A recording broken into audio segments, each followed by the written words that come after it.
Hello மக்களே!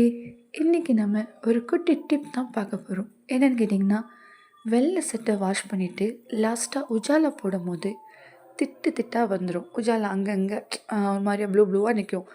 அந்த மாதிரி இல்லாம இருக்க என்ன பண்ணலாம் அப்படின்னு தான் பார்க்க போறோம். நான் மிஷின்ல தான் ஒயிட் சட்டை எல்லாமே வாஷ் பண்ணுவேன். லாஸ்ட்டா அது ஒரு வாட்டி தண்ணி எடுத்துட்டு, அது சுத்தி முடியிற அந்த ஸ்டேஜ் கிட்ட தண்ணி எடுத்துட்டு இருக்கும்போதே, வாஷிங் சோடா இருக்கு இல்லையா?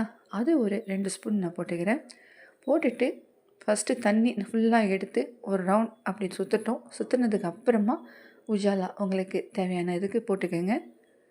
போட்டுட்டு அவ்வளோதாங்க. இப்போ பார்த்தீங்கன்னா, சுத்தமா உங்களுக்கு திட்டு திட்டு ஆகவே ஆகாது. இதை நான் 2 வருஷமா இப்படி தான் நான் யூஸ் பண்ணுறேன். கண்டிப்பாக ட்ரை பண்ணுங்கள். மிஷினாக இருந்தாலும் சரி, இல்லை கையால் வாஷ் பண்ணாலும் சரி. பாருங்கள் சூப்பராக எந்த அளவுக்கு வந்திருக்குன்னு.